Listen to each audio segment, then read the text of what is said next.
నమస్తే welcome to hit TV. చంద్రగ్రహణం అయితే అయిపోయింది. ప్రస్తుతం రాబోతున్న సూర్యగ్రహణం గురించి చాలా మందికి చాలా అపోహలు అలాగే భయాందోళనలు కూడా చాలా ఉంటాయి. గ్రహణ సమయంలో ఎట్లా ఉండాలి, ఏం చేయకూడదు, ఏం చేయాలని చెప్పేసి. సో అవన్నింటిని క్లియర్ చేసి ముక్కుసూటి సమాధానం ఇవ్వడానికి మనతో పాటు ఉన్నారు ప్రముఖ ఆస్ట్రో సైకాలజిస్ట్ ఎస్వి నాగనాథ్ గారు. Sir welcome to hit TV. Thank you very much. Sir, చంద్రగ్రహణం అయితే అయిపోయింది. చాలా మంది చాలా అపోహలు ఉన్నా కూడా వాటిని క్లియర్ చేసి ముక్కుసూటి సమాధానంతో వాళ్ళకి గన్ షాట్ ఆన్సర్స్ అయితే మీరు ఇచ్చారు ప్రీవియస్ వీడియోస్లలో. సో ప్రస్తుతం రాబోతున్న సూర్యగ్రహణం గురించి చాలా మంది భయ ఆందోళనకు అయితే గురవుతూ ఉంటారు. సో వారికి మీరు ఎట్లా గైడ్ చేయగలుగుతారు? ముందుగా హిట్ టీవీ ప్రేక్షకులందరికీ కూడా నమస్కారం. ఎందుకంటే చంద్రగ్రహణం మీద మీ యొక్క స్పందన నిజంగా అమోఘం. నేను ఒక రకంగా చెప్పుకోవాలంటే I'm very much blessed with your wishes. అయితే వివేక్, మనము చంద్రగ్రహణం గురించి మాట్లాడుకున్నాం హిట్ టీవీలో. ఇప్పుడు సూర్యగ్రహణం గురించి కూడా మాట్లాడుతున్నాం. మనకి సూర్యగ్రహణం ఏంటంటే 21వ తారీఖు సెప్టెంబర్ మాసము 2025 భాద్రపద అమావాస్య రాహుగ్రస్త సూర్యగ్రహణం అంటారు.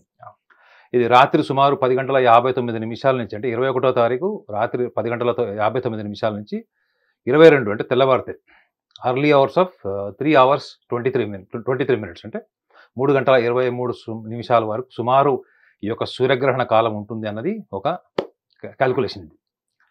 సో మీరు గ్రహణం గురించి అంటున్నారు కదా. సో చాలామందికి గ్రహణాలంటే భయాలు, అపోహలు అని మీరు అన్నారు. నిజంగా గ్రహణము అంటే భయాలు, అపోహలు అనడానికి రెండు కారణాలు ఉంటాయి వివేక్. ఎందుకంటే మీరు కూడా సైన్స్ చదువుకునే స్టూడెంట్ కాబట్టి చెప్తున్నాను. ఒకటి, మనకి శాస్త్రీయ పరిశోధన ఒకటి జరుగుతూ ఉంటుంది అనునిత్యం. మనకి ఎవల్యూషన్ నుంచి కూడా మనకు సైంటిఫిక్ రీసెర్చ్ జరుగుతూనే ఉంది. ఎవల్యూషన్కి బిఫోర్ మనకు ఉన్నటువంటిది ఏంటి అంటే ఒక subjective opinion. You can say it is a religious perception. అంటే మతపరమైనవి లేదా ధర్మపరమైనటువంటివి కూడా మనకి ఈ సృష్టిలో ఉన్నాయి. Both simultaneously travel. ఇటు శాస్త్రీయపరమైనది, అది ఎవిడెన్స్ బేస్డ్. ఏంటంటే ఇది రియాలిటీ. అది అంటే reality needs more evidences. But what about the confidence belief? The confidence belief is also very important. Confidence belief అనేది ఏంటంటే ఇది సబ్జెక్టివ్. ఒక వ్యక్తి యొక్క పరిశోధన, ఒక వ్యక్తి యొక్క నమ్మకము, ఒక వ్యక్తి దృక్పథాన్ని నుంచి వచ్చినటువంటి ఒక సిద్ధాంతం, ఇవన్నీ కూడా ఒక వైపు ఉంటే, ఇంకొక వైపు ఏంటంటే పూర్తిగా ఆధారాలు బట్టి, అంటే పూర్తిగా ఎవిడెన్సెస్ బట్టి మనం కొన్ని నిర్ధారణకు వస్తాం. ఇవి రెండు సైమల్టేనియస్లీ మన సమాజంలో ట్రావెల్ చేయడం వల్ల ఏమైపోయిందంటే 2 రకాల భావాలు ఉంటాయి. మీరు అన్నట్టు భయపడే వాళ్ళు ఉంటారు. ఏముందిలే, మన గ్రహణ కాలంలో ఇవన్నీ చేస్తే వచ్చేది ఏముంది, మనకు ఉద్యోగం రాని వాడికి ఉద్యోగం వస్తుందా, పెళ్లి కాని వాడికి పెళ్ళి అవుతుందా, మన పిల్లలు ఆటిజంతో పుట్టారు వాళ్ళకి ఏమైనా మాటలు వస్తాయా, ఇలాంటివన్నీ కూడా మనం ఏం చేసుకుంటామంటే రిలేట్ చేసుకుంటాం. మన జీవితంలో ఎప్పుడు ఏ మార్పు లేదు, కొత్తగా గ్రహణం రోజు ఇచ్చే మార్పు ఏంటి, దానికి మనం ఇవన్నీ పాటిస్తున్నాం అనేటువంటి ఫ్రస్ట్రేషన్తో ఉండేవాళ్ళు కూడా ఉంటారు. వద్దు, ఒక ఆశావాదంతో ఉంటారు. ఏంటంటే అయ్యో రేపు పొద్దున ఏదో జరగబోతుంది, పలానా గురువు గారు చెప్పారు, పలానా సిద్ధాంతి గారు చెప్పారు, కాబట్టి మన నియమనిష్టలన్నీ పాటించాలి అనుకునే వాళ్ళు కూడా ఉంటారు. సో గ్రహణము ముఖ్యంగా ఏంటంటే మనకి ఇక్కడ చంద్రుడి వల్ల, అంటే సూర్యుడికి భూమికి మధ్యలో చంద్రుడు రావడం వల్ల సూర్యుడి యొక్క కాంతి సంపూర్ణంగా మనకి భూమి మీద ఉన్నటువంటి మనకి గ్రహణం. యాక్చువల్లీ మనం ఏమంటున్నాం, సూర్యగ్రహణం అంటున్నాం. సూర్యగ్రహణం ఉండదు. గ్రహణం ఎవరికి? భూమి మీద ఉన్న వాళ్ళకి. మనకి భూమిలో కొంత భాగము వెలుగు బికాస్ ఆఫ్ ద మూన్. ఈ మధ్యలో ఎప్పుడైతే మీకు చంద్రుడు యొక్క ఇన్వాల్వ్మెంట్ అంటారు, అంటే చంద్రుడు మధ్యలో దూరణం అనొచ్చు ఒక కామన్ మ్యాన్కి చెప్పడం. ఈ చంద్రుడు దూరణంని, అంటే మధ్యలో రావడాన్ని ఎలా చూసుకోవాలంటే మనము 3 ఆబ్జెక్ట్స్ కింద చూసుకోవాలి. ఒకటి సూర్యుడు, చంద్రుడు, భూమి. ఈ 3 ఆబ్జెక్ట్స్ ఒక స్ట్రైట్ యాక్సిస్లోకి వస్తాయి. అంటే ఒక సమాంతర రేఖలోకి వచ్చినప్పుడు గ్రహణాలు ఏర్పడతాయి. సో ఇలా ఏర్పడేటప్పుడు ఏమవుతుంది, ఎక్కువగా గురుత్వాకర్షణకు లోనేది, రొటీన్ కంటే ఎక్కువగా గురుత్వాకర్షణ శక్తి లోనేది ఎవరు? భూమి. కాబట్టి భూమి మీద తీవ్రమైనటువంటి గురుత్వాకర్షణ శక్తి ప్రభావం ఉంటుంది. అంటే అట్ ద సేమ్ టైం సూర్యుడి యొక్క కిరణాలు కొంతకాలం, అంటే ఒక డ్యూరేషన్, ఇప్పుడంటే మనకి 3 గంటల చిల్లర చూపిస్తున్నారు కానీ. Sir small sorry for interruption. సూర్యకిరణాలు అనగానే చాలా మంది ఇప్పుడు గ్రహణ సమయంలో సూర్యకిరణాలు పడడం వల్ల ఫుడ్ ఏదైతే ఉంటుందో, తర్వాత ప్లాంట్స్ కానీ చాలా ఏరియాస్ వైడ్గా పాయిజనస్ అవుతుంది అని చెప్పేసి అంటూ ఉంటారు. బట్ ఇప్పుడు మనం ప్రాక్టికల్గా చూసుకున్నట్టయితే చిన్నప్పటి నుంచి సైన్స్ క్లాసెస్లో, ఇంటర్మీడియట్లో కానీ ప్రతి సైన్స్ క్లాసెస్లో మనకు చెప్తా ఉంటారు, సూర్యరశ్మి వల్లనే చెట్లు పెరుగుతాయి, మనుషులు కూడా పెరుగుతారు, వితౌట్ సూర్యరశ్మి దెర్ ఈజ్ నో లైఫ్ అని చెప్తా ఉంటారు. సో సూర్యుడు అనేవాడు భౌతికమా, లేదంటే ఇప్పుడు ఈ గ్రహణ సమయంలో సూర్యకిరణాలు పడడం వల్ల పాయిజన్ అవుతుందని చెప్పేసి అంటున్నారు కదా. సో దాన్ని మీరు ఎట్లా చూస్తారు? నేను ఇందాక కూడా చెప్పా కదా వివేక్, ఇప్పుడు సూర్యగ్రహణం కానీ చంద్రగ్రహణం కానీ ఒకటి గుర్తుపెట్టుకోవాలి ఏంటంటే 3 ఆబ్జెక్ట్స్ అంటే 3 మాసెస్ అంటే ఈ 3 ఆబ్జెక్ట్స్ ఒక సమాంతర రేఖలోకి వచ్చినప్పుడు గ్రహణాలు ఏర్పడతాయి. ఇది ఫస్ట్ సైంటిఫికల్లీ ప్రూవన్ ఫ్యాక్ట్. ఇది అంటే ఒక స్ట్రైట్ యాక్సిస్లోకి ఈ మూడు యొక్క అంటే మెయిన్ సూర్యుడు చంద్రుడు భూమి వచ్చినప్పుడు గ్రహణాలు ఏర్పడతాయి. గ్రహణము ఏర్పడినప్పుడు ఏమైపోతుంది? ఫస్ట్ గ్రహణము అంటే ఏంటి? You are away from light, అంటే మీరు వెలుగులో నుంచి చీకట్లోకి వెళ్ళడం, అంటే మీకు కాంతి కనపడకపోవడం పాక్షికంగా. ఇప్పుడు ఒక రకంగా చెప్పండి, ఇప్పుడు మనం ఈ స్టూడియోలో ఉన్నాం, ఇక్కడ లైట్స్ అన్ని ఆఫ్ చేస్తే మీరు నాకు కనిపిస్తారా? నేను మీకు కనిపిస్తానా? కనపడం. కానీ మనం ఇక్కడ ఉన్నామా లేమా? ఉన్నాము. సేమ్ గ్రహణం కూడా అంతే. గ్రహణంలో సూర్యుడు మాయంగాడు, చంద్రుడు మాయంగాడు. భూమి మీద ఉన్నటువంటి వాళ్ళకి ఒక ఇల్యూజన్ ఏంటంటే, అరే సూర్యుడు కనపడట్లేదు, నేను చిన్నగా ఉన్నప్పుడు సూర్యుడు మాయమైపోయాడు, ఒక పాము వచ్చి మింగేస్తుంది అన్నటువంటి కథనంతోనే మనం చిన్నప్పటి నుంచి పెరిగాం. సో మీరు ఇందాక అన్నాడు భయము, అపోహలు ఇవన్నీ ఎందుకు అన్నారు కదా. సూర్యగ్రహణం టైంలో మనం చాలా సింపుల్ లాజిక్ మీద వెళ్ళాలి. ఇప్పుడు సూర్యగ్రహణం మనకి పాక్షికమే, కానీ మీరు న్యూజిలాండ్, ఆస్ట్రేలియా, మీరు అట్లా కొన్ని కంట్రీస్లో చూసుకుంటే పసిఫిక్ కానీ ఇటువంటి ప్లేసెస్కి వెళ్తే మాత్రం అక్కడ వాళ్ళకి గ్రహణ కాలము, గ్రహణ వీక్షణ ఎక్కువ ఉంది వాళ్ళకి. సో ఇక్కడ లాజిక్ ఏంటంటే, సైన్స్లో ఒక కోణాన్ని మీరు కూడా గమనించాలి. ఏంటంటే total gravitational impact of the lunar eclipse or whether solar eclipse, సూర్యుడి యొక్క గ్రహణం కావచ్చు, చంద్రుడి యొక్క గ్రహణం కావచ్చు, దేనిని ప్రభావితం చేస్తుంది? భూమినే కదా. సో భూమి మీద గ్రహణ ప్రభావము కొంత టైం, అంటే కొంత టైం మనకి కొన్ని చోట్ల మనకి సూర్యుడి యొక్క కాంతి కిరణాలు మధ్యలో ఈ చంద్రుడి యొక్క ఇంటరాక్షన్ వల్ల భూమి మీద కనపడినప్పుడు మనం ఏం చూస్తున్నాము? అరే కిరణాల వైపు నుంచి ఆలోచిస్తున్నాం. అంటే సన్ రేజెస్ ఒక టైంలో ఒక డ్యూరేషన్ వరకు అక్కడ మనకి విజిబిలిటీ లేదు, ఒక పాక్షికంగా, అవునా? So is the only eclipse is talking about the sun rays or the gravitation. This is also one of the aspect. సూర్యుడికి యొక్క కిరణాలు కనపడకపోవడం ఆ ఒక టైంని మాత్రమే మనం గ్రహణం కింద తీసుకుంటున్నామా? సూర్యుడి యొక్క ప్రభావము భూమి మీద, లేకపోతే చంద్రుడు యొక్క ప్రభావం భూమి మీద ఉన్నప్పుడు ఈ రెండింటి మధ్యలో ఏం జరుగుతుంది చెప్పండి? ఇప్పుడు సింపుల్ లాజిక్ అండి. ఇప్పుడు మీ కెమెరామ్యాన్ మీ రైట్ హ్యాండ్ పట్టుకొని లాగుతాడు, నేను మీ లెఫ్ట్ హ్యాండ్ పట్టుకొని లాగుతాను. అప్పుడు మీరు మధ్యలో ఉంటారు బ్యాలెన్స్గా, ఈక్వల్ ఫోర్స్. బికాస్ సూర్యుడు ఇటు లాగుతున్నాడు, చంద్రుడు ఇటు లాగుతున్నాడు భూమిని. అప్పుడు సడన్గా నేను వదిలేస్తాను. నేను వదిలేసినప్పుడు మీరు ఎటు బెండ్ అవుతారు? ఎవరైతే మీకు పవర్ఫుల్గా మీ ఎటువైపు అయితే వన్ సైడ్ మిమ్మల్ని అయితే మీకు లాగుతుంటారో, అప్పుడు కెమెరామ్యాన్ మీ కుడి చేయబట్టుకుని లాగినప్పుడు మీరు ఆటోమేటిక్గా అటు బెండ్ అవుతారు. ఓకే, సో పూర్తిగా ఒకవేళ చంద్రుడు భూమిని లాగుతున్నప్పుడు సూర్యుడికి కూడా యాక్సెస్ ఉంటుంది కదా. ఈ స్ట్రైట్ యాక్సిస్లో జరిగేటువంటి యుద్ధం ఇదే. ఈ స్ట్రైట్ యాక్సిస్లో ఇది జరుగుతున్నప్పుడు మనం ఏం చేస్తున్నామంటే కిరణాల గురించి మాత్రమే మనం మాట్లాడుతున్నాం. ఒకవేళ కేవలం కిరణాల గురించి మాట్లాడితే, మీరు ఇందాక అన్నారు విషపూరితమైనటువంటి కిరణాలు గ్రహణ కాలంలో భూమి మీద పడతాయి, కాబట్టి మన పూర్వీకులందరూ కూడా ఆహారం అంతా కూడా పొల్యూటెడ్ అయిపోతుంది, కంటామినేటెడ్ అవుతుంది, దాని నుంచి మనం కాపాడుకోవడం కోసం మనం దర్బలు వాడతామని చెప్తారు. దర్బల థియరీ ఈజ్ వండర్ఫుల్ సార్. ఎందుకంటే మన ఋషుల మునులు దర్బల గురించి ఏం చెప్పారంటే, మనకి జనరల్గా మీరు ఈ థండర్స్ గురించి వినే ఉంటుంటారు. మనకు ఆకాశంలో వర్షాలు అవుతున్నప్పుడు థండర్స్ వచ్చినప్పుడు మనం చాలా మంది ఫ్యాక్టరీస్లో, ఇండస్ట్రీస్లో, పెద్ద పెద్ద కన్స్ట్రక్షన్స్లో ఏం చేస్తారు, ఈ కాపర్ రిలేటెడ్ ఈవెన్ టెంపుల్స్ పైన కూడా చూడొచ్చు. మీరు టెంపుల్లో ఎక్కడ కూడా మీకు కాపర్ కన్స్ట్రక్షన్ లేని టెంపుల్ ఉండదు మీకు. ఎందుకు అంటే it is only to what actually it will arrest the thunder. The thunder will be arrested by the copper. So that even meeku darbala valla kuda em avutundante, it has got the equal energy to protect the negative energy of the time. The time what will happen, especially the thunder light, when it is focusing, when it is influencing the earth or some objects. అంటే దర్బలకి కూడా అంత శక్తి ఉంది అన్నది కూడా మన పూర్వీకులు, మన ఋషులు ఎప్పుడూ చెప్పారు. ఇది మనం కేవలం ఏమనుకుంటామంటే అవన్నీ కూడా మూర్ఖత్వం, చాదస్తము అని అనుకుంటాం తప్ప నిజంగా ఆ విషయంలో మాత్రం దర్బలు వాడతారు. అయితే ఇక్కడ మీరు ఇంకొక విషయం ఏంటంటే, మనం రెండు విషయాలు మాట్లాడడం. ఇందుకు ఒకటి సైంటిఫిక్ పర్సెప్షన్ ఒకటి ఉంటుంది, రెండోది ఏముంటుంది రిలీజియస్ పర్సెప్షన్ కూడా ఒకటి ఉంటుంది. మనకి చాలా మటుకు ఏంటంటే మన సమాజంలో ముఖ్యంగా సౌత్ ఈస్ట్ ఏషియన్ కంట్రీస్లో మీరు ఎక్కువ చూడండి, మనకు రిలీజియస్ ఇంపాక్ట్ ఎక్కువ ఉంటుంది. మీరు ఏమున్నా కానీ ఫస్ట్ వాళ్ళ మతం ఏంటి, వాళ్ళ మత గ్రంథాల్లో ఏం చెప్పారు, లేదా వాళ్ళ మత గ్రంథాల్లో ఉన్నటువంటి అంశాలు ఏంటి, వాటినే ప్రామాణికంగా తీసుకుంటారు తప్ప యాన్సెస్టర్స్ ఏం ఫాలో అవుతున్నారు. Because we always obediently follow what all said by our ancestors, right? ఇక్కడ ఏమైపోతుంది, మీకు సైన్స్ చాలా డెవలప్ చేసింది, సైన్స్ చాలా ఎస్టాబ్లిష్ చేసింది. ఒక 100 సంవత్సరాల కింద లేనివి, ఒక 200 సంవత్సరాల కింద లేనివి ఎన్నో విషయాలను కూడా పరిశోధన ద్వారా అవగాహన తీసుకొచ్చింది. కానీ ఎంత అవగాహన తీసుకొచ్చినప్పుడు కూడా మనిషిలో ఒక భావోద్వేగం ఉంటుంది చూడండి. There is an emotion of survival, there is an emotion of fear of losing something, death factor కావచ్చు, హెల్త్ ఇష్యూస్ కావచ్చు, or losing something else, or something they are scared of happening something in the life on the earth. ఇవన్నీ కూడా ఏంటంటే అది వ్యక్తి యొక్క వ్యక్తిత్వానికి సంబంధించినవి, వ్యక్తి యొక్క భావోద్వేగాలకి, వాళ్ళ ఆత్మవిశ్వాసాలకు సంబంధించింది. కాబట్టి ఎవరెంత చెప్పినా, ఎవరెంత వద్దు అని చెప్పినా, శాస్త్రీయ పరంగా ఎన్ని ప్రూవ్ అయినా కానీ ఒక సెట్ ఆఫ్ పీపుల్ని మనం ఇన్ఫ్లుయెన్స్ చేయలేము. ఫర్ ఎగ్జాంపుల్ ప్రెగ్నెంట్ లేడీస్ని తీసుకోండి, మీరు గ్రహణం విడుపు టైంలో స్నానం చేయాలి, గ్రహణ కాలంలో గ్రహణం స్టార్ట్ అయ్యే ముందు స్నానం చేయాలి, ఇట్లాంటివి మనకు కొన్ని ఇన్స్ట్రక్షన్స్ ఉంటాయి. ఫుడ్ ఆ టైంలో తినకూడదు. నిజంగా ఫుడ్ తిన్న వాళ్ళకి అప్పుడు ఏం జరిగింది? ఇంకా కొంతమంది అయితే గ్రహణ కాలంలో మనం స్త్రీ పురుషులు అంటే భార్యాభర్తలు వాళ్ళు సంభోగం కూడా చేసుకోవచ్చా లేదన్నటువంటి ప్రశ్నలు కూడా అడుగుతారు. అంటే ఒకవేళ ఆ టైంలో చేస్తే పుట్టిన పిల్లవాడు ఏమైనా అబ్నార్మల్గా ఎక్స్ట్రాడినరీ ఇంటెలిజెన్స్తో పుడతాడా, లేకపోతే ఏమైనా physically impaired physically challenging situations ఏమైనా ఫామ్ అవుతాయా అన్నది కూడా చాలా మంది నన్ను ప్రశ్నలు అడిగిన వాళ్ళు కూడా ఉన్నారు.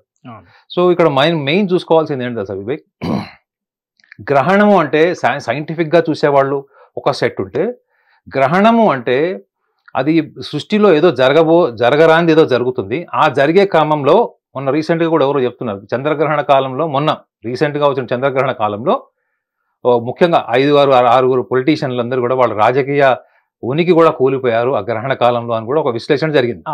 సో ఇవన్నీ ఒకసారి మార్కెట్లోకి వచ్చాయనుకోండి, మనుషులు దేన్ని నమ్ముతారు చెప్పండి? దేన్ని నమ్ముతారు? దాని వెనక రిలేటివిటీ ఏముంది అంటే, మనకి యూనివర్స్లో ప్లానటరీ కాన్ఫిగరేషన్లో వచ్చే మార్పులు భూమి మీద వాటి ప్రభావం లేదు అని కదా ఖగోళ శాస్త్రం, జ్యోతిష శాస్త్రం రెండు కూడా 17వ శతాబ్దం నుంచి విడిపోయినాయి. Ideologically remember, ideologically astronomy and astrology have part విడిపోయినాయి రెండు. ఎందుకు? ఈ గ్రహాల యొక్క మార్పు ఏవైతే జరుగుతున్నాయో వీటి ప్రభావం జ్యోతిషులు చెప్పుకుంటున్న దాంట్లో అసలు వాస్తవం లేదు. కేవలం అది వాళ్ళ వ్యక్తిగత అభిప్రాయము లేదా వాళ్ళ వ్యక్తిగత నమ్మకము. అది maybe related to the religion అని వాళ్ళు దాన్ని నిర్ధారించేశారు. సార్ ఇప్పుడున్న జనరేషన్లో చూసుకుంటే కనుక జాబ్ చేయకుండానే బతకడానికి అసలు వీల్లేదు. సో ప్రతి ఒక్కరు వివిధ రంగాల్లో వాళ్ళు వాళ్ళ వృత్తుల్లో బిజీ అయిపోతూ జాబ్స్ చేస్తూ ఉంటారు. సో ఈ గ్రహణాలు అనేటివి ఈ టైంకి వస్తాయి, ఆ టైంకి వస్తాయి అది ఉండదు. సో ఆస్ట్రాలజీ ప్రకారంగా so and so certain time నుంచి సర్టన్ టైం వరకు గ్రహణం వస్తుందని చెప్పేసి ఉంటుంది. సో ఈ జాబ్ చేసే వాళ్ళకు నైట్ షిఫ్ట్స్ ఉంటారు, మార్నింగ్ షిఫ్ట్స్ ఉంటారు. సో ఇట్లాంటి వాళ్ళు ఎప్పుడు తింటారో తెలియదు, ఎప్పుడు పడుకుంటారో తెలియదు. సో ఇట్లాంటి వాళ్ళకి ఇట్లా భయం ఉండడం వల్ల వాళ్ళు ఎట్లా మేనేజ్ చేయగలుగుతారు? ఇది చాలా లోతుగా ఆలోచించాల్సిన విషయం. ఇప్పుడు ఫర్ ఎగ్జాంపుల్ మీరే ఉన్నారు, లేకపోతే ఒక కార్పొరేట్ ఎంప్లాయ్ ఉంటాడు, వాళ్ళకి కరెక్ట్గా గ్రహణ కాలంలో వాళ్ళకి జాబ్కి వెళ్ళాల్సి వస్తుంది. అది మ్యాండేటరీ ఉంటుంది. ఒకవేళ ఆ టైంకి వాళ్ళు వెళ్ళకపోతే వాళ్ళకి ఏమైనా ఆఫీస్లో ప్రాబ్లం కావచ్చు, మేబీ అది ప్రాజెక్ట్ ఫినిషింగ్ టైం కావచ్చు, ఇంకేదైనా కూడా కావచ్చు. They have to expose the sky during that time. వాళ్ళు వెళ్ళాల్సి వస్తుంది, తప్పకుండా ట్రావెలింగ్ చేయాల్సి వస్తుంది. ఇవన్నీ ఉంటాయి. రెండోది వాళ్ళకి ఆహార టైం కూడా అది అయ్యిండొచ్చు. మనం ఫుడ్ అంటే ఒక 3 to 4 hours to 5 hours మనం గ్రహణ కాలంలో అవాయిడ్ చేయొచ్చు. మీరు ఇప్పుడు ఇదైతే చెప్పారు చూడండి, ఇప్పుడు మనిషికి బేసిక్ సర్వైవల్ ఏదైతే ఉంటుందో, నేను బతకాలి, నా కుటుంబాన్ని బతికించుకోవాలి, ఇది ప్రతి మనిషి జీవితంలో నరాల్లో జీర్ణించుకుపోయి ఉంటుంది. అవునా? ఈ సర్వైవల్ వల్ల వచ్చేటువంటి ఫియర్ని నువ్వు ఒక లాజికల్గా చెప్పినా దాన్ని ఒక కామన్ మ్యాన్ తీసుకోలేడు. కానీ ఆస్ట్రాలజీ ఏం చేస్తుందంటే దాంట్లో మీకు classification of this what all happening during the eclipse, అంటే ఈ చంద్రగ్రహణం టైంలో కానీ సూర్యగ్రహణ కాలంలో కానీ అది 12 రాశులకి వివిధ భాగాలు చేసి, ముఖ్యంగా చంద్రుడి యొక్క పాత్ర ఏంటి, చంద్రగ్రహణం కాబట్టి చంద్రుడి యొక్క పాత్ర మీ జీవితంలో ఏముంటుంది, సూర్యుడి యొక్క పాత్ర ఏముంటుంది. సూర్యుడు మీకు జీవం ఇస్తాడు. ఈ సృష్టి ఉంది అంటే సూర్యుడి వల్లనే ఉంది, సూర్యుడు లేకపోతే ఏమీ లేదు. ఓకే, సో అలాంటప్పుడు ఈ సృష్టి అంతా ఏర్పడడానికి కారణం కూడా సూర్యుడిలో ఒక విస్ఫోటనం జరిగే బిగ్ బ్యాంగ్ థియరీ అంతా కూడా ఒక హైపోథెటికల్ ఇన్ఫర్మేషన్ మీదనే మనం ఈ రోజు కూడా అది సైంటిఫిక్ ఎవిడెన్స్ కిందనే తీసుకుంటున్నాం తప్ప. సో సూర్యుడి యొక్క ప్రభావం లేదు, జీవం లేదు, మీ ఎదుగుదల లేదు, మీ హైట్ పర్సనాలిటీ అంతా కూడా మీకు దేని నుంచి వస్తుంది? సూర్యుడి నుంచి వస్తుంది. అయితే ఇక్కడ గ్రహణ కాలంలో మీరు అన్నటువంటి కామన్ మ్యాన్ అర్థం చేసుకోవాల్సింది ఏంటంటే, మీకు ఐడియా ఉందా, భూమి చంద్రుడు భూమి కంటే బరువు తక్కువ ఉంటాడు. మీకు ఐడియా ఉంది కదా, భూమి యొక్క బరువుతో కంపేర్ చేస్తే చంద్రుడి యొక్క బరువు తక్కువ. మనము చంద్రుడి మీదకి వెళ్ళేటప్పుడు ఏం జరుగుతుందో తెలుసా మీకు? లో గ్రావిటేషన్ ఫోర్స్. అక్కడికి వెళ్ళేటప్పుడు ఏమవుతుంది? ఇప్పుడు మీ హైట్ ఎంత? 5.7. 5.7. చంద్రుడి దగ్గరికి వెళ్ళినప్పుడు మీ హైట్ ఎంత ఉంటుంది? 5.9 ఇంచెస్, 2 ఇంచులు పెరుగుతారు. ఇప్పుడు మీరు ఒక స్ప్రింగ్ తీసుకోండి సార్, స్ప్రింగ్ తీసుకొని ఇటువైపు మీరు ఎడ్జ్ నాట్ చేయండి అంటే దాని స్ట్రెచ్చింగ్ లెవెల్ ఎంత ఉంది, ఇంత కెపాసిటీ ఉంది. సో ఇది మీరు ఇదే స్ట్రెచ్చింగ్ లెవెల్ మీరు మీ హైట్ని మీరు గనక చంద్రుడికి దగ్గరగా వెళ్ళినప్పుడు మీకు 2 ఇంచులు హైట్ పెరుగుతుంది అనేది సైంటిఫిక్ ఫ్యాక్ట్. మళ్ళీ మీరు భూమి మీదకి వచ్చాక ఎంత ఉంటారు హైట్? యాజ్ యూజువల్ మీరు ఎప్పుడు ఒరిజినల్గా భూమి మీద పుట్టినప్పుడు ఎంత ఉన్నారో అంతే ఉంటుంది. సో ఇంకొకటి గుర్తుపెట్టుకోండి, మనము చంద్రుడి దగ్గరికి వెళ్ళేటప్పుడు అంత హై ఎక్విప్మెంట్ డ్రెస్ ఎందుకు వెళ్తాము? Because to protect skin from అక్కడ ఉన్నటువంటి అట్మాస్ఫియర్ ఫోర్స్ ఏదైతే ఉంటుందో ఇది ప్రొటెక్షన్తో లేకుండా మీరు వెళ్ళారనుకుంటే మొత్తం చెవులోంచి ముక్కులోంచి ఎక్కడి నుంచి రక్తం బయటకు వచ్చేస్తుంది. సో భూమి మీద మనం పుట్టిన తర్వాత భూమి అట్మాస్ఫియర్కి తగ్గట్టుగా మనం సర్వైవ్ అవ్వగలుగుతున్నాం కాబట్టి we are safe on the earth. The same atmosphere will not find in the moon, near by the moon or within the moon. కాబట్టి మనం అంత ప్రొటెక్షన్తో అక్కడికి వెళ్తాం, అంత ప్రొటెక్షన్తో వెళ్తాం అక్కడికి. సో జస్ట్ ఇమాజిన్, మీరు చంద్రుడికి దగ్గరగా వెళ్ళినప్పుడు మీ హైట్ 2 ఇంచులు పెరిగిందంటే, 2 ఇంచులు పెరిగింది, మళ్ళీ భూమి మీదకి రాగానే మీ ఒరిజినల్ హైట్ వచ్చింది, అవునా? అది సినిమాలో చూపిస్తే ఎట్లుంటుంది, ఒక హీరో సడన్గా ఒక 3-4 ఇంచులు పెరిగి తర్వాత 3-4 ఇంచులు తగ్గిపోతే అది ఎంత పెద్ద న్యూస్ అవుతుంది అంటే సినిమాటిక్ కాబట్టి అది ఓకే అని యాక్సెప్ట్ చేస్తారు. బట్ అదే చూడండి, మీరు గ్రహణ కాలంలో ఎందుకు సూర్యగ్రహణ కాలంలో కానీ చంద్రగ్రహణ కాలంలో కానీ ఎందుకు ఇగ్నోర్ చేశారు? అసలు ఏంటంటే ఈ గ్రహణ కాలంలో భూమి మీద మనుషుల యొక్క మనుగడ మీద, మనిషి యొక్క భావోద్వేగాల మీద, లేదా ఒక వర్డ్లో చెప్పాలంటే మనిషి యొక్క ఉనికి మీద, ఐడెంటిటీ మీద. మన ఐడెంటిటీ ఏంటి? మన body. My body is my first identity, right? If my body is not there, you do not know who is Nagnath. If your body is not here, so I do not know who is Vivek. So మన శరీరానికి ఉన్నటువంటి ఐడెంటిటీని జ్యోతిష్యంలో సూర్యుడి ద్వారా చెప్పబడింది, okay? చంద్రుడి ద్వారా ఏం చెప్పబడింది? మనసు చెప్పబడింది. చంద్రుడిని మనం ఎక్కడ చూస్తాం? మనం ఆకాశంలో చూస్తాం. జ్యోతిష్యంలో అది మీకు రాశి రూపంలో చెప్తుంది. రాశి అంటే ఏంటి? మీరు ఏ రాశిలో జన్మించారు, మీ రాశి ఏంటి? తులారాశి. సో తులారాశి అంటే మీరు జనరల్గా ఏం చేసుకుంటారు గ్రహణ కాలంలో? అక్కడంతా నేనేం చేసుకోవాలి, ఎటువంటి పరిహారాలు చేసుకోవాలని చూస్తారు తప్ప ఆ చంద్రుడు, బయట చూసే చంద్రుడు నాలో, నా సూక్ష్మ శరీరం అంటే నా మనసు. ఎందుకంటే చంద్రుడు మనసు కాబట్టి. సూర్యుడు జీవం, మీ శరీరం అన్ని ఎస్టాబ్లిష్ అయ్యేది సూర్యుడి వల్లనే. సో కాబట్టి సూర్యగ్రహణము చంద్రగ్రహణ కాలంలో ఈ గ్రావిటేషనల్ ఫోర్స్, ముఖ్యంగా చంద్రగ్రహణము సూర్యగ్రహణం రెండు మీరు క్లాసిఫై చేయకుండా ఈ స్ట్రెయిట్ యాక్సిస్లోకి వచ్చే ఒక గ్రావిటేషనల్ ఫోర్స్ని మీరు కన్సిడర్ చేస్తే కామన్ సెన్స్తో ఆలోచించాలి. అక్కడ సైంటిఫిక్గా కాదు, కామన్ సెన్స్తో ఆలోచించాలి. ఏంటంటే whether it is a lunar eclipse or solar eclipse, రెండిట్లో ఏదైనా కావచ్చు, దాని ప్రభావం నీ యొక్క శరీరం మీద, నీ యొక్క ఊహ మీద, నీ ఆలోచన విధానం మీద ఉండదు. అంటే కొన్ని మనం సైంటిఫిక్గా ప్రూవ్ చేయలేము. ఆల్రెడీ కొన్ని జర్నల్స్ లూనార్ ఎక్లిప్స్ మీద కొన్ని సర్వేలు చేసి ఈ స్లీపింగ్ డిజార్డర్ కానీ, ఎమోషనల్ అన్స్టెబిలిటీ కానీ, స్కిజోఫీనియా, ఈ బైపోలార్ పేషెంట్లకి, డిప్రెషన్ పేషెంట్ల మీద వాటి ప్రభావం ఉంది ఆ డ్యూరింగ్ లూనార్ ఎక్లిప్స్ అని కొన్ని జర్నల్స్ చేసినటువంటి రిపోర్ట్ నేను మొన్న చంద్రగ్రహణ కాలంలో నేను ఆ రిపోర్ట్స్ కూడా మన ఈటీవీ వాళ్ళకి ఇచ్చాను, అది వాళ్ళు డిస్ప్లే కూడా చేశారు. Sir, apart from India, if you look at the other countries, foreign countries, still many of around the world, not only India, still many of people are scared about partial lunar eclipse. Yes. So what is the reason behind it? See, you are talking about the apart from the India lo Indians or foreigners?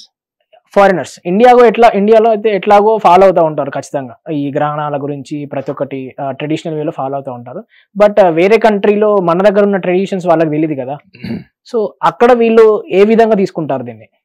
అంటే ఇక్కడ contradict అవుతుందేమో కానీ నేను చాలా సందర్భాల్లో అబ్రాడ్లో, అంటే వేరే దేశాల్లో ఉన్నప్పుడు కూడా, ఎక్లిప్స్ టైంలో వేరే దేశాల్లోనూ వాళ్ళందరూ పని కట్టుకొని వెళ్ళి, ముఖ్యంగా ఇప్పుడు సోలార్ ఎక్లిప్స్ గురించి మనం మాట్లాడుతున్నాం కాబట్టి పని కట్టుకొని వెళ్ళి వాళ్ళు ఏదో లెన్సెస్ ప్రొటెక్షన్ తీసుకొని ఐస్కి ఎఫెక్ట్ కాకుండా ఫ్యామిలీతో పాటు అందరు వెళ్ళి ఒక సిగ్నిఫికెంట్ ఏరియా ఎక్కడి నుంచి అయితే చూడగలుగుతారో, విజిబిలిటీ ఉంటుందో, వాళ్ళ ఫ్యామిలీ మెంబర్స్ అందరు కూడా ఆ ప్రొటెక్షన్తోని they will see the beauty of the lunar eclipse. ఎందుకంటే మనము అది యానిమేషన్ది కాదు కదా సార్, మనం బతుకున్నప్పుడు మన జీవిత కాలంలో మన కళ్ళ ముందు కాస్మస్ సృష్టిలో జరుగుతున్నటువంటి ఒక అద్భుతమైనటువంటి ఖగోళ పరమైనటువంటి ఒక యాక్టివిటీ అది. సో దాన్ని మనము భయపడి దాక్కొని చూడాలి, కానీ ఎంత ప్రొటెక్షన్తో చూడాలి. ఇది విదేశాల్లో ఏంటంటే మీకు చిన్నప్పటి నుంచి కూడా అక్కడ ఇటువంటి అవగాహన క్రియేట్ చేసేటువంటి ఎడ్యుకేషన్ వాళ్ళకు ఉండడం ఒకటైతే, రెండోది వాళ్ళ దగ్గర మనం అన్ని దేశాలను అనలేమండి. ఇప్పుడు సౌత్ ఈస్ట్ ఏషియన్ కంట్రీస్లో ఆల్మోస్ట్ మన ఇండియన్స్ లాగానే ఉంటారు. ఎందుకంటే ఇక్కడ రిలీజియన్ ఇంపాక్ట్ ఎక్కువ ఉంది. అవును. సో ఈవెన్ ఇప్పుడు ఉన్నటువంటి 21వ తారీఖు సోలార్ ఎక్లిప్స్ టైంలో కూడా చాలా మంది ఏమంటున్నారంటే మన భారతీయులు విదేశాల్లో ఉన్నవాళ్ళు తెలుగు వాళ్ళని చెప్తున్నారు. ఇక్కడ కాంట్రడిక్టరీ ఏంటంటే మెయిన్ అంటే అనకూడదేమో బహుశా కానీ వాళ్ళు ఒక రిలీజియస్ పర్సెప్షన్తో చూస్తున్నారా, సైంటిఫిక్ పర్సెప్షన్తో చూస్తున్నారంటే డెఫినెట్లీ మెజారిటీ రిలీజియస్ పర్సెప్షన్తోనే చూస్తారు. ఎందుకు అంటే రిలీజన్ ఉన్న చోట ఏమైపోతుందంటే మీకు ప్రశ్నించే అవకాశం ఇవ్వరు. ఒకవేళ మీరు ప్రశ్నించినా అన్ని ధర్మాలు వాటిని స్వీకరించవు. అవునా కదా? మీరు రిలీజన్ అంటేనే మీరు ప్రశ్నించకూడదు. Actually religion is a very simple format.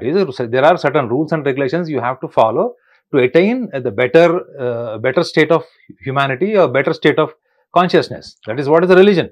రిలీజన్కి ఇంకొక రకరకాల భాషలు వేసి మిరాకిల్స్ యాడ్ చేసి లేదా మతపరమైనటువంటి కొన్ని భావాలను తీసుకొచ్చి ఎదుటి వాళ్ళకి మానసికంగా వాళ్ళని మెస్మరైజ్ చేసి నువ్వు ఒక ఇన్ఫీరియర్వి ఈ సృష్టిలో అన్న భావాన్ని తీసుకొచ్చేటువంటి మతాలు కూడా ఉంటాయి. కానీ ఆదిశంకరాచార్యుడు ఏం చెప్పాడు? ఈ సకల చరాచర సృష్టిలో నువ్వు రాయిలాగనో రప్పలాగనో కొండలాగలో ఉండవు. నువ్వు ఈ సకల చరాచర సృష్టి మొత్తం నీలో ఉందని చెప్పాడు. The whole cosmos, the whole energy of the cosmos within you అని చెప్పాడు. అంటే ఒక్క ముక్కలో చెప్పేశాడు ఏంటంటే నిన్ను నువ్వు అండర్ ఎస్టిమేట్ చేసుకోవద్దు, you are less than or equal to any planet అని చెప్పాడు. ఇప్పుడు ధ్రువుడు నక్షత్రం అంటే ఎందుకంటారు చెప్పండి? ధ్రువ నక్షత్రం అంటాం మనం కదా. ధ్రువుడు మామూలు మనిషే, మన నక్షత్రం ఎలా అయ్యాడు? బికాస్ అప్పుడు దాన్ని మనం కథలాగా తీసుకోవడం కాదు. నిజంగా ఇట్లాంటి గ్రహణాల టైంలో మనం తెలుసుకోవాల్సింది ఏంటంటే you are less than or equal to the planet. నువ్వు ఒక గ్రహానికి ఏం తక్కువ కాదు. నేను లాస్ట్ టైం చంద్రగ్రహణం కూడా అదే చెప్పాను. మనల్ని అండర్ ఎస్టిమేట్ చేసుకున్నట్టు ఎన్విరాన్మెంట్ మన చుట్టుపక్కల చాలా ఉంది. సో దానికి మనం బానిసలై ఎవరో చెప్పారు అది చేయకపోతే నాకు జరగదు. మెయిన్ ఇంకొక లాజిక్ ఏంటంటే ఇప్పుడు మీరు సపోజ్ మీకు భయం లేదు, గ్రహణ టైంలో మీకు భయం లేదు, you have your own scientific logics and all. So మీ కజిన్ బ్రదరో మీ చుట్టాలో మీ స్నేహితుడు ఎవడో ఒకటి ఫాలో అవుతాడు. అది ఫాలో అవ్వడం వల్ల వాళ్ళకి ఏదో మంచి జరుగుతుంది అన్న ఒక ఊహతోనే చేస్తారు తప్ప అది కేవలం ఒక function, it's just an activity during the eclipse అన్న ఈజీగా తీసుకోరు వాళ్ళు. మీరేం చేస్తారు అప్పుడు? You get influenced. అరే వాడు చేశాడు, నేను కూడా చేయాలి, నేను చేయకపోతే నాకు ఏమన్నా జరగాల్సిందేదో జరగదేమో, జరగకూడదు ఏదో జరుగుతుందేమో అన్నటువంటి అసంప్షన్ ఎక్కడి నుంచి వచ్చింది? Though you are qualified, though you are a scientific student, scientific background student, but there is a illiteracy out of your ignorance to understand what happening in the universe. అంటే సార్ ఇప్పుడు ఇవి మీరు చెప్పేటివన్నీ మానవాళి వాళ్ళు create చేసుకున్న మూఢనమ్మకాల, లేదు అంటే మన పురాతనం నుంచి వస్తున్న ఒక ట్రెడిషన్ లాగా ఇవి కొన్ని మూఢనమ్మకాలు ఫాలో అవుతున్నారు? ఫస్ట్ ఆఫ్ ఆల్ మూఢనమ్మకం అయితే కాదు. ఎందుకంటే ఇప్పుడు మూఢనమ్మకాలు మనకి పలానా గ్రంథాల్లో రాశారు, గ్రహణం టైంలో ఇలా ఉండకూడదు ఇలా రాశారు అన్న బుక్స్ అయితే లేవు. గ్రహణ కాలంలో వాళ్ళు ఒకటే లాజిక్ మీద వెళ్ళారు. గుర్తుపెట్టుకోండి ఏంటంటే సూర్యుడి యొక్క కిరణాలు, విషపూరితమైన సూర్యుడి యొక్క కిరణాలు భూమి మీద పడచ్చు కాబట్టి అవి వాటర్ని కానీ మనం తినే ఏ పదార్థం దేని వల్ల అయితే మనకి శక్తి ఎనర్జీ వస్తుందో, ఫుడ్ అండ్ వాటర్ కదా మనకి మెయిన్. సో కాబట్టి దాన్ని ప్రొటెక్ట్ చేయండి అని చెప్పాడు. వాళ్ళు చెప్పినప్పుడు కొన్ని వేల కారణాలు ఉండొచ్చు, కాలానుగుణంగా ఏమైపోయినాయి అవన్నీ స్కాటర్ అయిపోయి అదొక నమ్మకం కింద, ఒక ధర్మం కింద, ఒక శాసనం కింద తయారైంది. కానీ అప్పుడు ఒక దర్భ వేసుకొని మంచి ఆహారాన్ని మీరు ప్రొటెక్ట్ చేసుకొని కంటామినేట్ చేసుకోకుండా కేవలం దాన్ని భౌతికంగా కాపాడుకోమని మాత్రమే మన వాళ్ళు చెప్పారా? అంటే ప్యూరిటీ కేవలం పదార్థ రూపంలో చెప్పబడిందా? నీకు అంతర్గతంగా అంటే మీ ఇంటర్నల్ ప్యూరిటీని కూడా చెప్పలేదా? మీరు గ్రహణాల కాలంలో ధ్యానం చేసుకోండి అని ఇప్పుడున్న జ్యోతిషులు కూడా చెప్తున్నారు. ధార్మికపరమైన కార్యక్రమాలు చేయండి, ధ్యానం చేసుకోండి, ఒక్కళ్ళే టైం స్పెండ్ చేయండి, లేకపోతే ఎక్కడన్నా ప్రశాంతంగా కూర్చొని మీతో మీరు మాట్లాడుకోండి. ఎందుకు చెప్తున్నారు అంటే ఏంటి? మన పూర్వీకులు ఒక సటిల్ బాడీ గురించి చెప్పారు. ఒక what you call it, there is a subtle body, there is a gross, there is a superficial. మనకి ఏదైతే బయటకి స్థూలంగా కనిపించేది, సూక్ష్మంగా కనిపించేది. Because there is a body, there is a mind, there is a soul, there is a self equal. So వీళ్ళ classification of information అంతా కూడా never it is a physical. ఒకవేళ అది ఫిజికల్ మాత్రమే అయింది, కేవలం మీ ఇంట్లో ఆహారాన్ని కాపాడుకోవడం అన్నప్పుడు, ఇప్పుడు చూడండి సార్, మీరు ఇంట్లో ఈ రోజుల్లో ఫ్రిడ్జ్లు ఉన్నాయి, కొన్ని వందల సంవత్సరాల కింద ఫ్రిడ్జ్ ఎక్కడ ఉంది? ఫుడ్ ఎట్లా స్టోర్ చేసేవాళ్ళు? సో వాళ్ళు కొన్న ఫుడ్ అంతా కూడా గ్రహణ కాలంలో పడేస్తే వాళ్ళు పొద్దున మళ్ళీ ఆహారం ఎక్కడి నుంచి సంపాదించాలి? ఇప్పుడు పేదవాడు కొనుక్కోలేడు. ఒక పూట భోజనం చేసేవాళ్ళు ఇప్పుడు కూడా భారతదేశంలో సుమారు 7 కోట్ల మంది ఉన్నారు. సో వీళ్ళందరూ అవన్నీ ఉన్న ఫుడ్ బయటపడేసి వాళ్ళు ఎట్లా బతుకుతారు చెప్పండి? So my way of understanding, especially what all written in the scriptures and what we are practicing, what are we assumptions and what all the manipulative information we have added. If I have to understand, నేను ఒకవేళ అది అర్థం చేసుకుని చెప్పాలి అంటే మాత్రం నేను ఒకటి గమనించింది ఏంటంటే మన వాళ్ళు ఏది కూడా సూపర్ఫిషియల్గా ఏది చెప్పలేదు. సూపర్ఫిషియల్ ఏం చెప్పలేదు అంటే ఆహారాన్ని మాత్రమే కాపాడుకోవడం అన్నది అది మనకి సోషల్ అండ్ ఎకనామికల్ ఫార్మాట్లో చెప్పారు. అందరి దగ్గర అందరూ ఆహారాన్ని కాపాడుకోలేరు, ఎందుకంటే అందరి ఇంట్లో కావాల్సినంత సబ్స్టాన్షియల్ ఫుడ్ ఉండదు కాబట్టి. రెండోది ఏం చెప్పారు, గ్రహణ కాలంలో ఏం జరుగుతుందంటే మీ రొటీన్ లైఫ్ ఏంటి Vivek, you wake up in the morning, you brush, take shower and you will be rushing for the employment or else you are rushing for the business. మళ్ళీ ఈవినింగ్ 6 o'clock వస్తారు, భోజనం చేస్తారు, మళ్ళీ some time you spend with the family and sleep. ఈ routine లైఫ్లో మీరు ఏ రోజు చెప్పండి మీరు మీ జీవితంలో ఆ రొటీన్ని బ్రేక్ చేసి మీరు కొత్తగా ఉండేది? ఒకటి ఫెస్టివల్స్ వచ్చినప్పుడు ఉంటారు, అది గ్యారంటీ ఉంటుంది. ఎందుకంటే ఫెస్టివల్ అప్పుడు you will have a new dress, ఖచ్చితంగా especially you are so much traditional about taking shower. మీరు ఏ రోజు స్నానం చేయకపోయినా కానీ పండగలప్పుడు తప్పకుండా స్నానం చేస్తారు. సో ఇవన్నీ మన వాళ్ళు దేనికి బెటర్ చెప్పండి? నీ రొటీన్ లైఫ్ని ఏదన్నా ఒకటి బ్రేకప్, ఏదో ఒక స్పీడ్ బ్రేకర్ ఆపాలి. సో నీ రొటీన్ లైఫ్ని ఏది ఆపనప్పుడు గ్రహణాలైనా కనీసం నీ రొటీన్ని బ్రేక్ చేస్తున్నాయి. ఎట్లా బ్రేక్ చేస్తున్నాయి? అవి నియమనిష్టలు కాకుండా నీ లైఫ్ రొటీన్ థాట్ ప్రాసెస్కి వీళ్ళు మధ్యలో తీసుకొచ్చింది ఏంటంటే భయం. మన వాళ్ళ పూర్వీకులు చెప్పింది ఏంటి, ఇది ఒక time duration of lunar and solar eclipse. So there are possibilities for this kind of races will fall on the food particles or else the water especially. So ee time lo మనం ఏం చేస్తాం, at least you will start thinking, you stop your routine. ఇప్పుడు స్పీడ్గా మీరు కార్లో వెళ్తున్నారు, సడన్గా మీకు స్పీడ్ బ్రేకర్ వచ్చింది అనుకోండి, there is a conscious shock. సడన్గా ఒక పిల్లవాడు మధ్యలో వచ్చాడు, there is a conscious shock. ఈ conscious shock is what actually you have to think about the beyond your survival, beyond your body, beyond your family. మీరు సృష్టి గురించి, యూనివర్స్ గురించి మాట్లాడతారు ఎవరని చెప్పండి? ఇవాళ ఇన్ని హోటల్స్ ఉన్నాయి, ఇరానీ హోటల్స్లో ఇక్కడెక్కడ గ్రూప్ డిస్కషన్స్ అయితే ఎవడన్నా ఎక్లిప్స్ గురించి మాట్లాడతాడా, ఎవడన్నా ప్లానెట్ గురించి మాట్లాడతాడా? అది ఒక అకాడమిక్ సబ్జెక్ట్ అండి, ఓన్లీ అకాడమిక్స్లో మనమే మాట్లాడతారు, ఆర్ఎల్స్ ఎక్లిప్స్ టైంలో మాట్లాడతారు. సో నా అండర్స్టాండింగ్ ఏంటంటే ఎక్లిప్స్ అన్నది కూడా ఈవెన్ ఒక కాస్మస్ కూడా, యూనివర్స్ కూడా మనకు ఒక మెసేజ్ ఇస్తుంది ఏంటంటే don't be routine, don't be mechanical, you are not the just person existing on this earth, you are surrounded by the most beautiful cosmos around you, you enjoy that. So enjoy చేయండి అని చెప్పినప్పుడు మీరు భయపడుతున్నారంటే అది ఎవరు తప్పది? Sir there is one more confusion. As an astro psychologist, do you really think that this lunar like solar eclipse will affect on the personal life? Like ఇప్పుడు many of people చూసుకుంటే కనుక ఎవరో ఏదో చెప్పారని చెప్పేసి వాళ్ళ వైఫ్ తో కలవకపోవడము during the గ్రహణ టైం. సో ఇట్లాంటి అపోహలు ఎట్లా దీన్ని ఓవర్కమ్ చేయాలని చెప్పేసి మీరు చెప్తారు? ఇప్పుడు లూనార్ ఎక్లిప్స్ గురించి అయితే మనం ఆల్రెడీ మాట్లాడాం. చంద్రగ్రహణం కాలంలో ఒక జర్నల్ రిపోర్ట్ ఏంటంటే అది మన మైండ్ మీద, మన ఎమోషన్స్ మీద చాలా ఎఫెక్ట్ ఉంటుంది అని చెప్పారు. దాన్ని నేను ఇంకా కొంచెం లోతుగా కూడా ఆలోచించాను. ఏంటంటే అందరి మీద ఎందుకు ఉండదు, కొంతమంది మీద ఎందుకు ఉంటుందంటే ఆ కొంతమందిని మనం నెగ్లెక్ట్ చేయలేము కదండి. It maybe 3% or 10% of the world population. But every dog is important in this universe, right? Even dog is also important. వివేకానందుడు ఏం చెప్తాడంటే నా దేశంలో ఒక కుక్క కూడా పస్తు పడుకోకూడదు అని చెప్తాడు ఆయన, వివేకానందుడు. అంటే అర్థం ఏంటి? We have to think everything. So మీరు అన్నారు కదా ఇప్పుడు గ్రహణ కాలంలో ఇవన్నీ కూడా మూఢనమ్మకాల, లేకపోతే వీటికి సంబంధించిన ఇన్ఫర్మేషన్ ఎందుకు ఇట్లా ఉందని అంటున్నారు. అంటే నార్మల్గా మనం ఇప్పుడు ఎగ్జాంపుల్గా చూసుకుంటే ఇందాక చెప్పినట్టే రిలేషన్ పైన ఎట్లా ఎఫెక్ట్ అవుతుందని చెప్పేసి మిమ్మల్ని అడిగాను కదా ఇంతకుముందు. సో రెగ్యులర్ టైంలో చూసుకుంటే భర్త జాబ్కి వెళ్ళి వస్తాడు ఇంటికి, సో వైఫ్ వచ్చేసి డిఫరెంట్ మోడ్లో ఉంటారు, హస్బెండ్ వచ్చేసి డిఫరెంట్ మోడ్లో ఉంటారు. సో వైఫ్కు లైక్ ఇంటర్కోర్స్ చేయాలని ఉంటుంది, బట్ హస్బెండ్కి స్ట్రెస్ వలనో లేదంటే సూర్యగ్రహణం జరుగుతున్నందుకు గ్రహణం రోజు చేయొద్దు అని ఒక అపోహ ఉండడం కారణంగాను వాళ్ళు స్కిప్ చేస్తూ ఉంటారు. సో ఇట్లాంటప్పుడు వాళ్ళ మధ్యలో గొడవలు రావడం కావచ్చు, విడిపోవడం కావచ్చు, సో ఇట్లాంటివన్నీ జరుగుతూ ఉంటాయి. సో వీటిని ఎట్లా ఓవర్కమ్ చేయాలి? ఇప్పుడున్న జనరేషన్, పాత వాళ్ళంటే అది వేరే విషయం అనుకోండి, వాళ్ళు ఒక్కొక్కసారి లైక్ పాటిస్తూ ఉంటారు, లేకపోతే వేరే వాళ్ళకి చెప్తా ఉంటారు. బట్ ఇప్పుడున్న జనరేషన్, మోడర్న్ జనరేషన్ వాళ్ళు కూడా, నా ఏజ్ వాళ్ళు కూడా ఫాలో అవుతున్నారు. సో ఇది పెద్ద హెక్టెక్ అయిపోయింది ఇప్పుడున్న జనరేషన్. ఇప్పుడు వివేక్ ఒకటి చెప్తా, సూటిగా చెప్తా. ఇప్పుడున్న జనరేషన్కి గ్రహణం టైంలో భార్యతో సంభోగం చేయొద్దంటే ఈనేటోడు వాడు ఉన్నాడు చెప్పండి. ఏం బాబు కెమెరామెన్ అతను అవుతున్నాడు కెమెరామెన్, కొంపదేశి గ్రహణం రోజు ప్లాన్ చేసుకున్నట్టున్నారు మా కెమెరామెన్. సార్ ఇప్పుడు ఈ రోజుల్లో you cannot stop anyone, you cannot stop anyone's individual choice. You can only give the information. అరే ఇది గ్రహణం రా నాయన, గ్రహణ కాలంలో ఇది పరిస్థితి అని చెప్తారు. కానీ భార్యాభర్తలు ఇద్దరి మధ్యలో గ్రహణ కాలంలో సంభోగం చేయకూడదంటే అసలు సంభోగం పట్ల ఉన్న దృక్పథమే తప్పు. ఈ sex is sin? You just tell me. Do you consider sex is a sin? I'm asking you question. Sex అన్నది పాపమా? కాదు. పాపం అయితే నువ్వు ఎట్లొచ్చావు, నేను ఎట్లొచ్చాను, బుద్ధుడు ఎట్లొచ్చాడు చెప్పు. ఈ భూమి మీద పుట్టిన వాళ్ళందరూ కూడా గొప్ప గొప్ప ఋషులు మునులు అందరూ కూడా ఎట్లొచ్చారు? సో నువ్వు ఎక్లిప్స్ టైంలో సెక్స్ చేయకూడదు ఈజ్ అబ్సల్యూట్లీ బోగస్. ఎందుకంటే మీరు ఎక్లిప్స్ టైంలో మీరు సెక్స్ చేయకూడదు అంటే మీరు ఆ రోజు ఇంటర్ కోర్స్ చేసినప్పుడు ఆ రోజు తర్వాతనే నీ జీవిత భాగస్వామి ప్రెగ్నెంట్ అవుతుందా ఆ ఒక్క పర్ఫార్మెన్స్ వల్ల అని గ్యారంటీ లేదు first of all.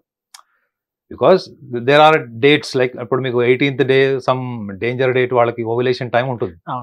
So is it necessary that every women should carry that ovulation time or else the danger time for becoming a pregnant?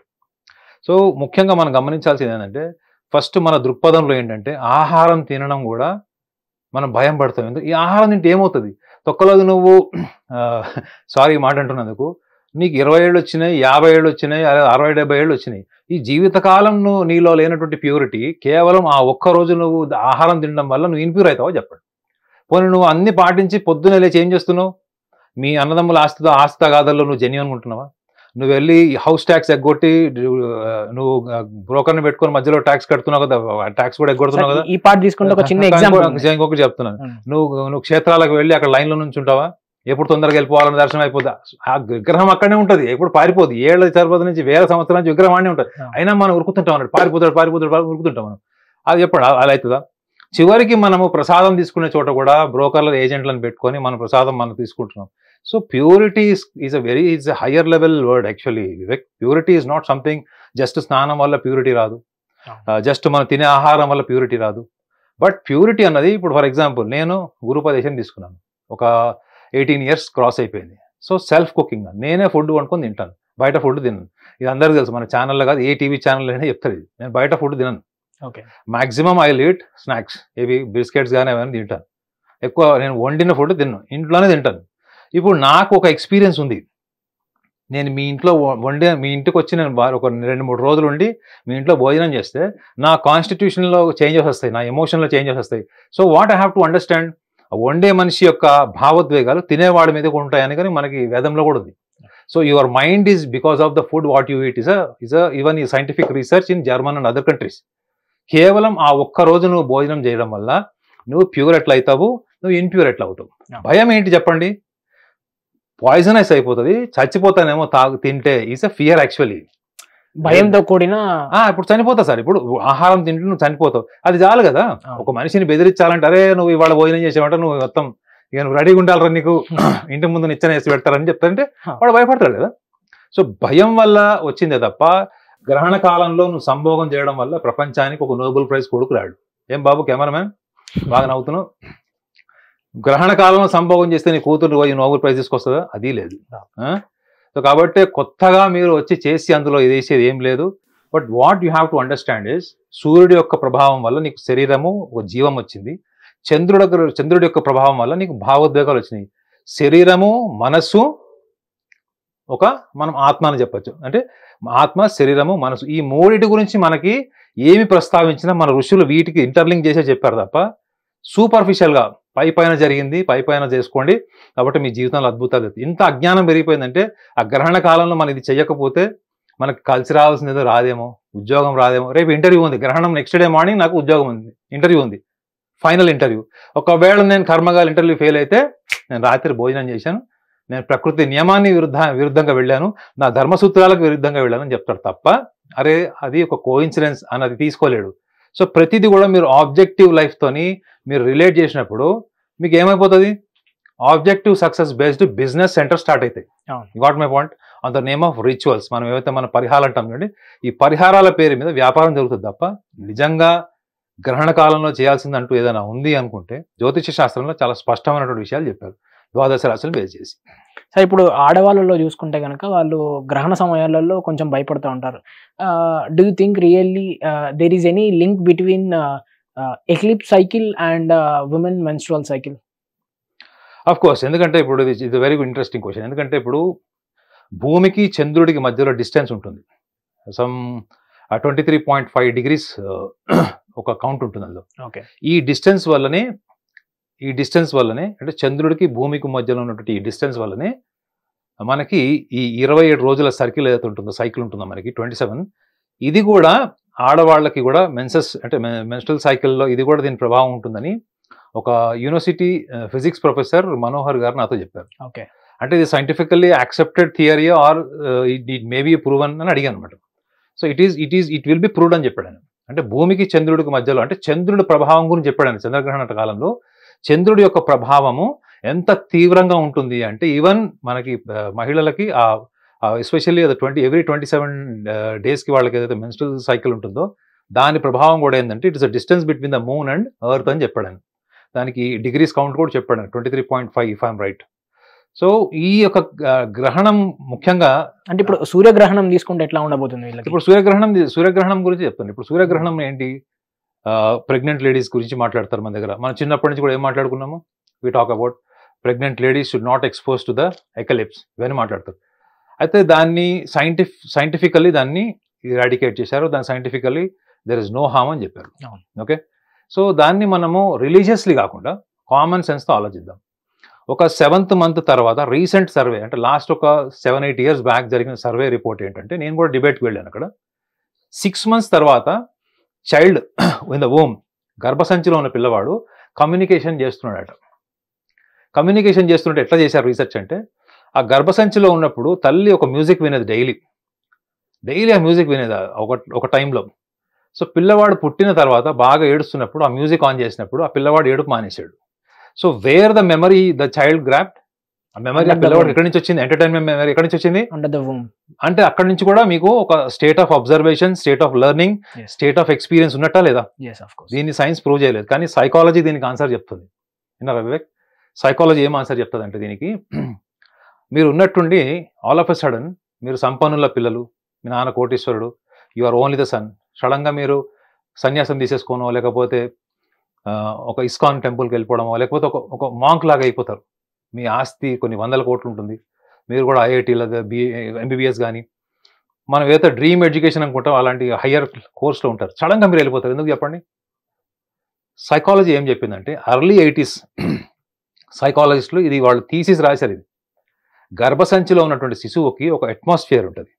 There is a dark atmosphere in the womb, there is a pleasantness, there is a warmth. ఇది ఆ పిల్లవాడికి external ఫ్యాక్టర్స్తో సంబంధం లేకుండా it is an experience, atmosphere experience and temperature and different levels of the learning process during. అది మనం explain చేయలేము, ఎందుకంటే అది ఇంకా గర్భసంచుల నుంచి బయటికి రాదు కాబట్టి. సో సైకాలజిస్టులు ఏం తేల్చారంటే, there is a state of unconsciousness అని తేల్చారు.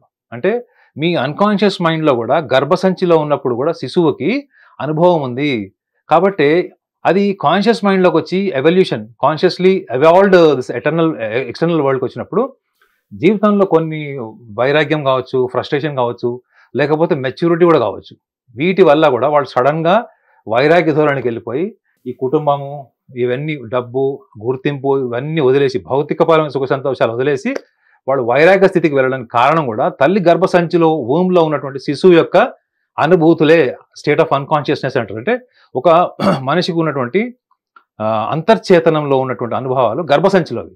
సో గర్భసంచిలో అంతర్చేతనంలో అనుభవాల వల్ల కూడా ఇట్లా సన్యాసం తీసుకుంటున్నారు, ఎవ్వరూ లేని ప్రాంతాలకు వెళ్ళిపోతారు. ఇప్పుడు గర్భసంచిలో ఎవరు ఉంటారు? ఎవ్వరు ఉండరు, అవునా? ఒక అట్మాస్ఫియర్ ఉంటుంది, టెంపరేచర్ ఉంటుంది, అవునా? ఎలాంటి అట్మాస్ఫియర్లో సన్యాసులు ఇష్టపడతారు? ఈ కార్పొరేట్ కాంప్లెక్సెస్ లో వాటిలో ఉంటారు సన్యాసులు. వాళ్ళందరూ ఎక్కడైతే మనుషులు ఉండరో, ప్రకృతి ఉంటుందో, ఎక్కడైతే కొండలు, హిల్ స్టేషన్స్ ఉంటాయో అక్కడ ఎందుకు బతుకుతారు ఏకాంతంగా?